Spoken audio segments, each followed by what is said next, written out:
সুখবর, অবশেষে প্রকাশিত হল নবম পে স্কেলের পূর্ণাঙ্গ গ্যাজেট। পেনশনারদের জন্য থাকছে বাড়তি সুবিধা। আরও বিস্তারিত থাকছে পুরো ভিডিওতে। আসসালামু আলাইকুম। আপনি যদি একজন সরকারি চাকুরিজীবী হয়ে থাকেন, নবম পে স্কেলের আপডেট সবার আগে পেতে আমাদের চ্যানেলটি সাবস্ক্রাইব করে দিন এবং ভিডিওতে লাইক করে দিন। ধন্যবাদ। সুখবর, অবশেষে প্রকাশিত হল নবম পে স্কেলের পূর্ণাঙ্গ গ্যাজেট। দীর্ঘ প্রতীক্ষার অবসান ঘটিলে সরকার আনুষ্ঠানিকভাবে প্রকাশ করল সেই কাঙ্ক্ষিত প্রজ্ঞাপন, যার দিকে তাকিয়েছিলেন লাখো সরকারি চাকুরিজীবী ও পেনশনার। এই গ্যাজেট প্রকাশের মাধ্যমে স্পষ্ট হয়ে গেল নতুন বেতন কাঠামো, গ্রেডভিত্তিক বেসিক নির্ধারণ, ভাতা কাঠামো এবং পেনশন সংক্রান্ত গুরুত্বপূর্ণ পরিবর্তনসমূহ।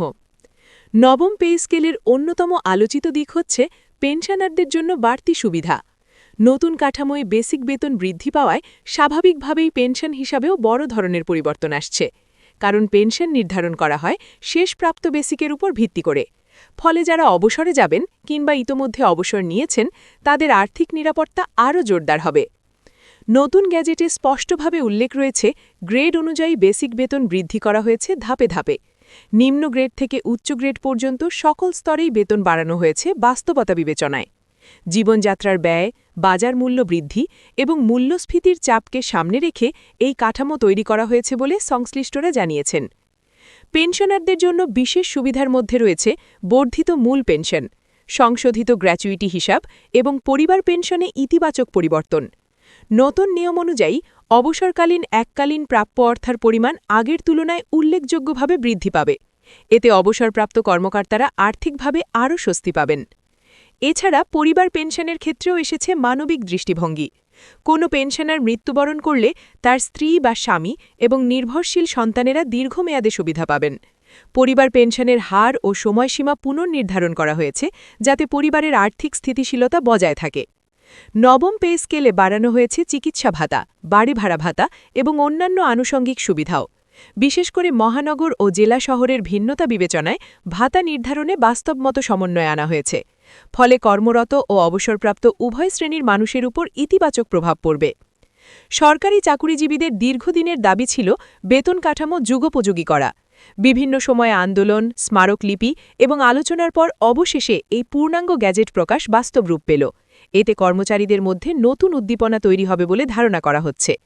বিশেষজ্ঞদের মতে, বেতন বৃদ্ধি মানেই শুধু ব্যক্তিগত আয় বৃদ্ধি নয়, এটি সামগ্রিক অর্থনীতিতেও প্রভাব ফেলে। যখন সরকারি কর্মচারীদের হাতে অতিরিক্ত অর্থ আসে, তখন বাজারে ক্রয় ক্ষমতা বাড়ে। এতে উৎপাদন, ব্যবসা-বাণিজ্য ও সেবা খাতে গতি সঞ্চার হয়। পেনশনারদের জন্য বাড়তি সুবিধা নিশ্চিত করার মাধ্যমে সামাজিক নিরাপত্তা ব্যবস্থাকে আরও শক্তিশালী করা হয়েছে। কারণ অবসর পরবর্তী জীবন অনেকের জন্য অনিশ্চয়তায় ভরা থাকে। নতুন কাঠামো তাদের সেই অনিশ্চয়তা অনেকটাই কমাবে। নতুন গ্যাজেটে গ্রেড পুনর্বিন্যাস, টাইম স্কেল ও সিলেকশন গ্রেড সংক্রান্ত নির্দেশনাও স্পষ্ট করা হয়েছে। দীর্ঘদিন একই পদে থাকা কর্মচারীদের জন্য অগ্রগতির সুযোগ রাখা হয়েছে নির্দিষ্ট শর্তে। এতে কর্মজীবনে স্থবিরতা কমবে। এছাড়া অবসর গ্রহণের বয়স, অবসর উত্তর সুবিধা এবং প্রভিডেন্ট ফান্ড ব্যবস্থাপনায় কিছু আধুনিকায়ন আনা হয়েছে। ডিজিটাল প্রক্রিয়ার মাধ্যমে পেনশন নিষ্পত্তি দ্রুত করার পরিকল্পনা উল্লেখ রয়েছে। সরকারি কর্মচারীদের মধ্যে ইতোমধ্যে স্বস্তির আবহ তৈরি হয়েছে। অনেকেই বলছেন, বর্তমান বাস্তবতায় এই সমন্বয় অত্যন্ত প্রয়োজনীয় ছিল। বিশেষ করে নিম্ন ও মধ্যম আয়ের কর্মচারীরা নতুন কাঠামোতে বেশি উপকৃত হবেন। নবম পে স্কেলের মাধ্যমে মূল বেতনের সঙ্গে ইনক্রিমেন্ট কাঠামো পুনর্বিন্যাস করা হয়েছে। বার্ষিক বৃদ্ধির হার এমনভাবে নির্ধারণ করা হয়েছে যাতে ধাপে ধাপে আয় বৃদ্ধি টেকসই হয়। পেনশনের ক্ষেত্রে একটি গুরুত্বপূর্ণ দিক হল কমিউটেশন সুবিধা। নতুন নিয়মে কমিউটেশনের হার ও হিসাব পদ্ধতিতে ইতিবাচক পরিবর্তন এসেছে। ফলে অবসরকালে এককালীন অর্থগ্রহণের সুযোগ আরও লাভজনক হয়েছে। এছাড়া বেতন স্কেলের সর্বনিম্ন ও সর্বোচ্চ সীমার মধ্যকার ব্যবধানও পুনর্বিবেচনা করা হয়েছে। এতে প্রশাসনিক ভারসাম্য বজায় থাকবে এবং বিভিন্ন স্তরের মধ্যে বৈষম্য কিছুটা হ্রাস পাবে। গ্যাজেট প্রকাশের ফলে এখন বাস্তবায়নের প্রক্রিয়া শুরু হবে ধাপে ধাপে। সংশ্লিষ্ট মন্ত্রণালয়, অধিদপ্তর ও দফতরগুলোকে নির্দেশনা দেওয়া হয়েছে নতুন স্কেল অনুযায়ী বেতন নির্ধারণের জন্য প্রয়োজনীয় প্রস্তুতি নিতে। পেনশনারদের জন্য আলাদা সেল গঠন করে দ্রুত নিষ্পত্তির উদ্যোগ নেওয়া হচ্ছে। দীর্ঘদিন ফাইল জটের কারণে যারা ভোগান্তিতে ছিলেন, তাদের জন্য এটি স্বস্তির খবর। নবম পে স্কেল শুধু আর্থিক সুবিধা নয়, এটি একটি নীতিগত বার্তা। রাষ্ট্র তার কর্মচারীদের অবদানকে মূল্যায়ন করছে। অবসরপ্রাপ্তদের সম্মান ও মর্যাদা নিশ্চিত করাও এর একটি বড় উদ্দেশ্য। অর্থনীতিবিদরা বলছেন, সঠিক বাস্তবায়নই হবে সবচেয়ে বড় চ্যালেঞ্জ। বাজেট ব্যবস্থাপনা, রাজস্ব আয় এবং ব্যয় সমন্বয় করে এই কাঠামো টিকসই করতে হবে। তবে দীর্ঘমেয়াদে এটি মানব সম্পদ উন্নয়নে ইতিবাচক প্রভাব ফেলবে। পেনশনারদের মধ্যে যারা বহু বছর সেবা দিয়েছেন, তাদের জন্য বাড়তি সুবিধা একটি স্বীকৃতি। নতুন প্রজন্মের কর্মচারীরাও ভবিষ্যৎ নিয়ে আরও আশাবাদী হবেন। নবম পে স্কেলের পূর্ণাঙ্গ গ্যাজিন প্রকাশের মাধ্যমে একটি নতুন অধ্যায়ের সূচনা হল।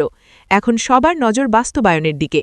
কবে থেকে কার্যকর হবে, কিভাবে সমন্বয় করা হবে এবং কবে নাগাদ সংশোধিত বেতন ও পেনশন হাতে পাওয়া যাবে।